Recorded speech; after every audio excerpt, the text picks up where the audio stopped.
नमस्कार, मैं कमलेश कबीर आपका एक बार फिर स्वागत करता हूं इस नए एपिसोड में।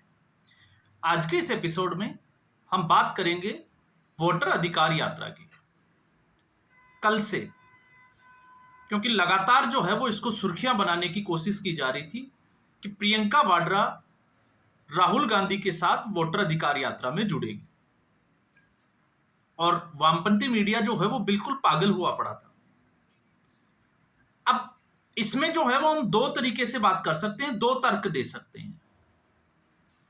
अगर आप वामपंथी मीडिया के नजरिए से देखते हो तो फिर हमें यह समझना पड़ेगा कि वामपंथी मीडिया को राहुल गांधी पर भरोसा नहीं है, क्योंकि अगर राहुल गांधी पर भरोसा होता तो यह मीडिया वर्ग जो है वो प्रियंका वाड्रा को लेकर इस तरीके की बात नहीं करता। हां, कांग्रेस पार्टी का जो है वो पूरा अभियान है, पूरी यात्रा है। प्रियंका वाड्रा उससे जुड़ सकती है, डीके शिव कुमार उससे जुड़ सकते हैं, रेवंत रेड्डी भी उससे जुड़ सकते हैं। इसमें कतई जो है वो कोई बुराई नहीं है। लेकिन जिस तरीके से वामपंथी मीडिया इसको दिखाने की कोशिश कर रहा है, तो इस मीडिया वर्ग को यह तो पता है कि राहुल गांधी जो है वो कुछ नहीं कर सकते। अगर इस नैया को कोई बचा सकता है तो वो प्रियंका वाड्रा बचा सकती है। तो ये साफ तौर से जो है वो हो जाता है। अब हम आते हैं दूसरे पे कि प्रियंका वाड्रा जो है वो रेवंत रेड्डी को साथ लेकर गई। रेवंत रेड्डी भी पहुंचे, डीके शिव कुमार भी पहुंचे। अब ऐसी स्थिति में सवाल खड़ा यह होता है कि आखिर बिहार की जब हम बात कर रहे हैं, क्या रेवंत रेड्डी और प्रियंका वाड्रा के, या फिर हम कहें कि डीके शिव कुमार के वहां जाने से बिहार के हालात बदल सकते हैं क्या? और फिर उससे भी बड़ा सवाल जो है वो ये होता है कि चरणजीत सिंह चन्नी को क्यों नहीं लेके गए? अब मैं ये कह रहा हूं तो इसके पीछे का तर्क क्या है, आप याद करिए 2023 पंजाब विधानसभा चुनाव। तो पंजाब के विधानसभा चुनाव में जिस तरीके से प्रियंका वाड्रा पहुंची थी, और प्रियंका वाड्रा को आपको याद होगा चरणजीत सिंह चन्नी ने पंजाब की बहू कहा था, असली पंजाबन। और उस वक्त एक और बात बोली थी कि यूपी और बिहार के भैये जो यहां पर राज करना चाहते हैं, हम ऐसा नहीं होने देंगे। और उस वक्त प्रियंका वाड्रा जो है वो खिलखिला रही थी, हंस रही थी। तो इसलिए मैंने कहा था कि चरणजीत सिंह चन्नी को क्यों नहीं लेके आए। और जहां हम रेवंत रेड्डी की बात करते हैं, तो रेवंत रेड्डी इस वक्त कांग्रेस में किस नेचर की शख्सियत है, अगर हम उसका थोड़ा सा आकलन करें तो कांग्रेस पार्टी जिस तरीके से अडानी को लेकर, और मैं कई बार जो है वो बोल चुका हूं कि अडानी जो है वो एक साजिश का शिकार हुए। और वो साजिश कहां से रची गई? वो रची गई अमेरिका की धरती से। क्योंकि अमेरिका ने किसी भी बिजनेसमैन को, वो किसी भी देश का हो, उसको पनपने ही नहीं दिया। क्योंकि अगर कोई इंडस्ट्रियलिस्ट जो है वो पनप जाता है किसी देश का, तो आप मान के चलिए कि उसकी इकोनॉमी को बहुत बड़ा बूस्टर मिलता है। आप याद करिए, जापान, हिरोशिमा और नागासाकी बम गिराए गए। यूएसएसआर, जब रसिया जो है वो पावर सेंटर हुआ तो उसके 17 टुकड़े कर दिए गए 1992 में। उसके बाद आप आइए चाइना की अगर हम बात करें, तो चाइना का जेकमा, उसको किस तरीके से लॉबिंग करके गायब तक कर दिया गया।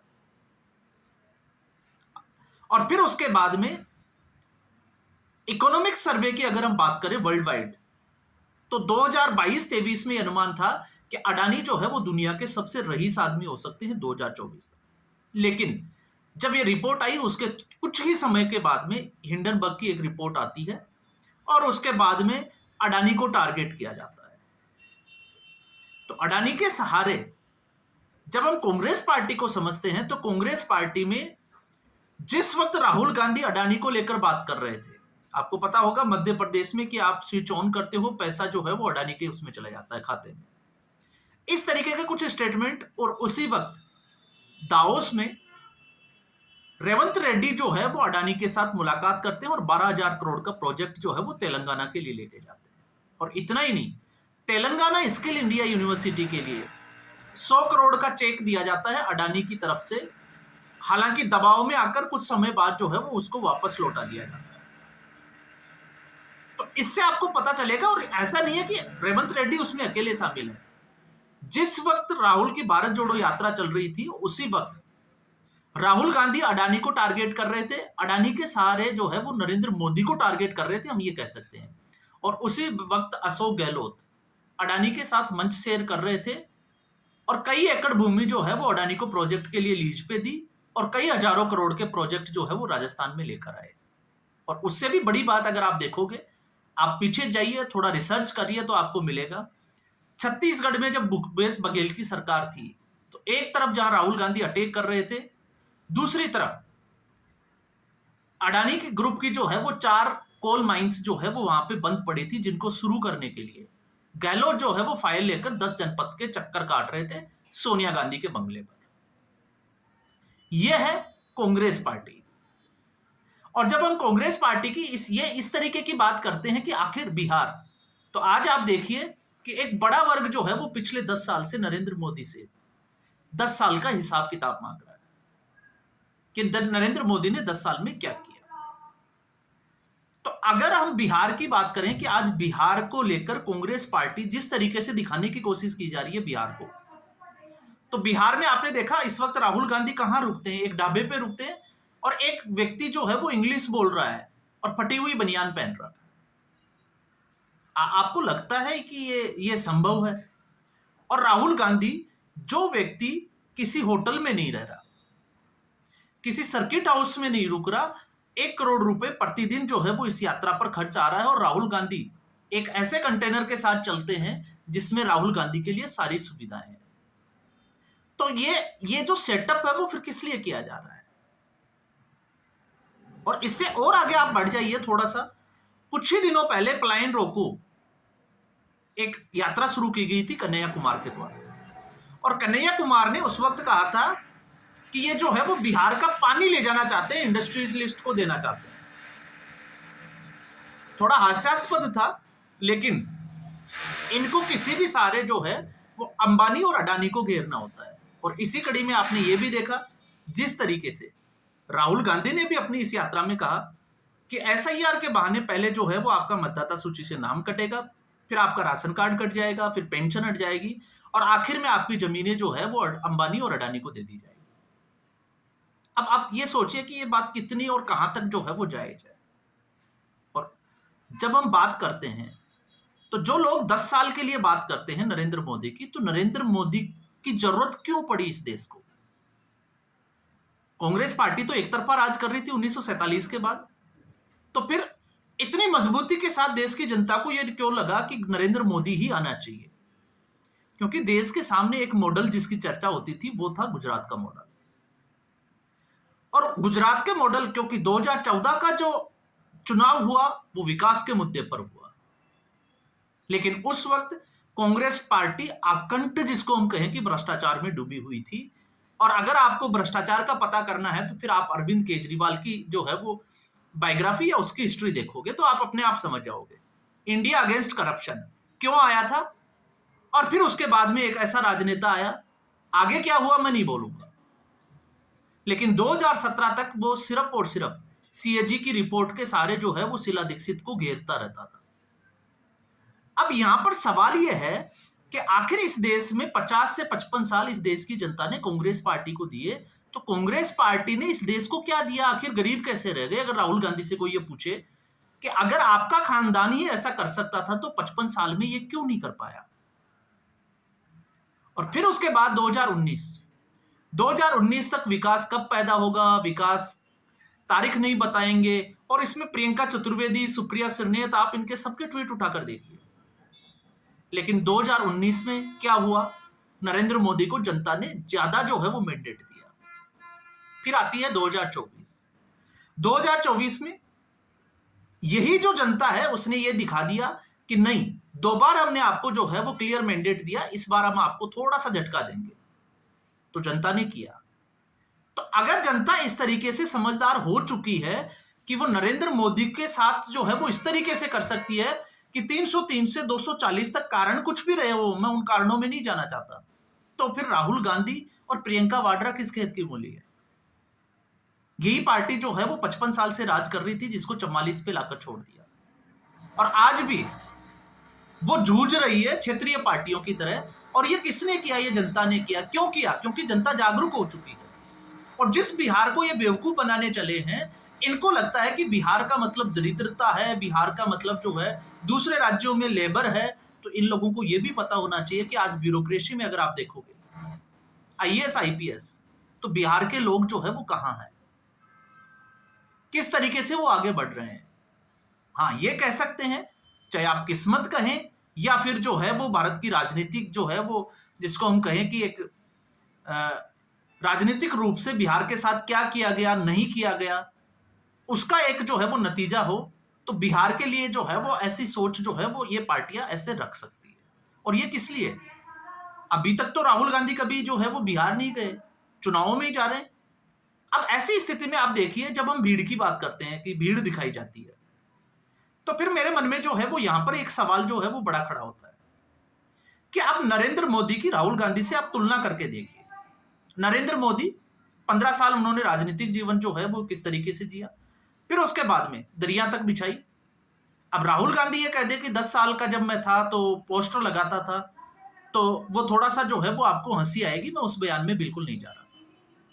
फिर उसके बाद में नरेंद्र मोदी गुजरात का मुख्यमंत्री बना और इसी कांग्रेस पार्टी ने जो है वो अमेरिका को वीजा देने से इनकार कर दिया। मुख्यमंत्री रहे, मुख्यमंत्री की कुर्सी जो है वो उन्होंने अपनी मर्जी से छोड़ी, फिर प्रधानमंत्री बने और लगातार जो है वो प्रधानमंत्री पद पे हैं। तरह तरह के आरोप लगे, जो भी हुआ, लेकिन भ्रष्टाचार का आज नरेंद्र मोदी के ऊपर सीधे तौर से कोई आरोप नहीं है। काम करने की शैली जो है वो आपने देखी किस तरीके से वो काम करते हैं। तो अब आप एक चीज देखिए, पश्चिमी बंगाल का इससे पिछला चुनाव याद करिए। 2019 की लोकसभा चुनाव की सफलता के बाद में यह माना जा रहा था कि पश्चिमी बंगाल में भारतीय जनता पार्टी सत्ता में, या हम कहें कि ममता बनर्जी को हटाकर जो है वो अपना पिछला जो रिकॉर्ड है उसको ठीक करेगी। लेकिन मैं इससे थोड़ा सा आगे बढ़ता हूं तो नरेंद्र मोदी की मैं वो रैलियां जो है वो याद करता हूं, जिन रैलियों में इस तरीके की भीड़ थी कि एक पूरे मीडिया वर्ग में राजनीतिक विश्लेषक ये मान रहे थे कि भारतीय जनता पार्टी बहुत कुछ करने वाली है। क्या हुआ? ममता बनर्जी चुनाव जीती और एक बार फिर मुख्यमंत्री बन गई। तो आप सोचिए कि अगर आपको यह लगता है कि रैली की वजह से अगर भीड़ आती है और आपका वोट आ जाता है, तो मुझे लगता है कि यह सबसे बड़ी गलतफहमी हो सकती है, क्योंकि राहुल गांधी की रैलियों में भी भीड़ थी। तो ना वोट जो है वो नरेंद्र मोदी को पश्चिमी बंगाल 2022 में मिले, ना राहुल गांधी को मिले। तो राहुल गांधी जब चुनावी मौसम में जब जाके जैसे चुनावी मेंढक होता है उसकी तरह टटराएंगे, तो आपको पता है उनको देखने वाले लोग भी आएंगे, प्रियंका वाड्रा को भी देखने वाले लोग आएंगे। और प्रियंका वाड्रा, अगर आज तक आप देखोगे, हाँ ये कह सकते हैं कि राहुल गांधी से ज्यादा मैच्योर है कांग्रेस पार्टी को, राहुल गांधी के बजाय जो है वो प्रियंका वाड्रा को कमान दे देनी चाहिए। ये एक पूरा वर्ग जो है वो कांग्रेस पार्टी का ये मानता है, लेकिन नहीं दी जा रही। क्यों नहीं दी जा रही? किसी दिन जो है वो इसके ऊपर एक खास वीडियो बनाएंगे जिसमें हम गांधी परिवार का पूरा इतिहास जो है उसको खंगालने की कोशिश करेंगे, फिर उसके मानसिकता को समझने का एक प्रयास करेंगे। लेकिन अगर हम क्या हासिल किया, अचीवमेंट की बात करें, तो फिर प्रियंका वाड्रा के पास सिर्फ इंदिरा गांधी की नाक है, उनके जैसे बाल हैं, उनके जैसे वो साड़ी पहनकर उनके लहजे में वो बोल सकती है, इसके अलावा क्या है?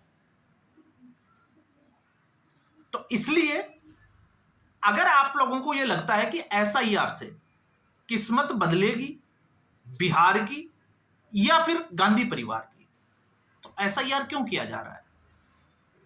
इस वक्त अगर आप देखोगे तो डेमोग्राफी सबसे बड़ी समस्या है और उसमें भी घुसपैठिए। तो आप सोचकर देखिए, घुसपैठिए कितने जो है वो खतरनाक और नुकसानदायक हो सकते हैं। आखिर सरकार को टैक्स कौन देता है? भारतीय। और इन टैक्स का जो पैसा है फर्जी राशन कार्ड और वोट जिसको कहें कि आधार कार्ड बनवाकर ये लोग जो है वो उसके ऊपर पल बढ़ रहे हैं। तो आप सोचिए कि नुकसान किसका है? भारतीयों का। क्राइम तो उसके लिए जिम्मेवार कौन है? लेकिन ऐसी पार्टियां जो इन मुद्दों को, जहां एक तरफ आप ये कहते हो कि मतदाता सूची में गड़बड़ है, तो एसआईआर ये कहता है कि जो गड़बड़ है उसको कैसे दुरुस्त किया जाए, कि जो लोग मर गए उनके नाम कट जाए। अब इसमें मानवीय व्यवहार में अगर हम देखें तो इतने लोग जो है वो काम करते हैं, सरकारी एजेंट वगैरह, सरकारी कर्मचारी, पार्टियों के एजेंट, तो मानवीय गलतियां हो सकती है, लेकिन चुनाव आयोग जब ये कहें कि इसको दुरुस्त करने के लिए आपके पास एक महीने का समय है, आप जागरूक मतदाता होने के नाते अपना आगे आकर जो है वो अपनी प्रॉब्लम्स को सॉल्व करवाइए। तो एक तरफ आपने महादेवपुरा सीट का जो है वो एग्जाम्पल दिया और दूसरी तरफ एसआईआर का विरोध कर रहे हैं। तो एसआईआर का विरोध करने से क्या बिहार की जनता आपको वोट करेगी? ये जो है ये एक समझने वाली बात है। तो इसलिए ये जो प्रयास हो रहा है ये बिहार की किस्मत बदलने के लिए नहीं हो रहा। प्रियंका वाड्रा गई थी पंजाब में किस्मत बदलने के लिए, क्या हुआ? चन्नी के साथ घूम रही थी ना, क्या किस्मत बदली पंजाब की? और जब हम बिहार की बात करते हैं तो बिहार की किस्मत बदलने आप जा रहे हो तो आपके साथ में जो बैठा है जिसको कहें कि दूसरा राजनेता तेजस्वी यादव, उनके जो फादर थे उन्होंने तो लंबे समय तक राज किया, उनके माताजी भी मुख्यमंत्री रही, लेकिन आज उनके जो है वो जंगल राज का टेग लगा हुआ है। 6 मुकदमों में वो सजा याफ्ता है। तब किस्मत क्यों नहीं बदली गई? तो सवाल जो है वो बहुत खड़े हैं, और जब हम इन सवालों की बात करते हैं तो फिर इनके केंद्र में एक ही चीज आती है कि एसआईआर के बहाने अगर ये लगता है कि बिहार की किस्मत बदलेगी, तो बिहार की किस्मत जो बदलेगी वो एसआईआर होने से ही बदलेगी। अगर कोई घुसपैठिए है तो मुझे लगता है कि उनको वापस बाहर निकाला जाना चाहिए, और वो सारा जो हक है, जो विकास के लिए जो है वो पैसा जा रहा है या कुछ भी जा रहा है, वो एक्चुअल में जो बिहारी लोग हैं उनको मिलना चाहिए, जो बिहार के हैं। अब हम आते हैं गांधी परिवार की किस्मत। तो ये जो जितना जो झमेला चल रहा है वो इसलिए चल रहा है कि किसी भी तरीके से गांधी परिवार की किस्मत बदली जाए। क्यों? क्योंकि 55 से 60 साल तक इस देश को इस बात से बेवकूफ बनाया गया। आप चंद्रशेखर आजाद, आप लोग भगत सिंह, आपने क्या किया? आपने जो है वो सुभाष चंद्र बोस को मजबूर किया देश छोड़ने के लिए। आप लाल बहादुर शास्त्री के साथ क्या किया, भीमराव अंबेडकर के साथ क्या किया गया, वो तमाम तरह की चीजें जो है वो आपके जहन में आ जाएगी, सिर्फ इसलिए क्योंकि अगर कोई ऊपर उठ गया और गांधी परिवार या नेहरू खानदान से अगर उसका नाम ज्यादा हो गया तो फिर इन लोगों को जो है वो तकलीफ हो जाएगी, तो उनको दबा दिया गया। तो 55 साल में सिर्फ और सिर्फ नेहरू और गांधी परिवार ने क्या किया?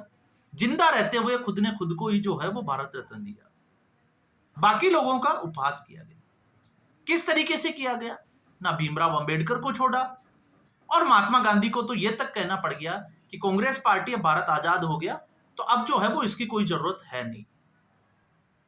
जिसके सहारे ये लोग जो है वो अभी जिंदा है, वो खुद कांग्रेस पार्टी को खत्म करना चाहते थे। तो कांग्रेस पार्टी को खत्म वो तो नहीं कर पाए, लेकिन मुझे लगता है कि जनता जो है वो इतनी समझ गई और आज का मतदाता जो है वो इतना जागरूक है, वो ये तो तय कर सकता है कि किसके हित की बात चल रही है। तो एसआईआर से किसका हित है? बिहार का। और राहुल गांधी जो यात्रा कर रहे हैं उससे किसका हित है? गांधी परिवार का। तो ये जो फर्क है, अगर ये बिहार की जनता समझ रही है तो आप समझ सकते हैं कि रैलियों में भीड़ जुटाने से कुछ नहीं होने वाला। तो फिर होगा क्या? आपको पता है, जो आप लोगों को लग रहा है, फिर चुनाव का जब परिणाम आएगा तो वो ही होगा। फिर एक तरफ हम पूरे एक वर्ग को देखेंगे जो बहाने ढूंढेगा कि ऐसा हुआ क्या था। तो इस एपिसोड में फिलहाल इतना ही। उम्मीद करूंगा वीडियो एपिसोड आपको पसंद आया होगा। वीडियो को लाइक करें, शेयर करें, चैनल जरूर सब्सक्राइब करें। धन्यवाद।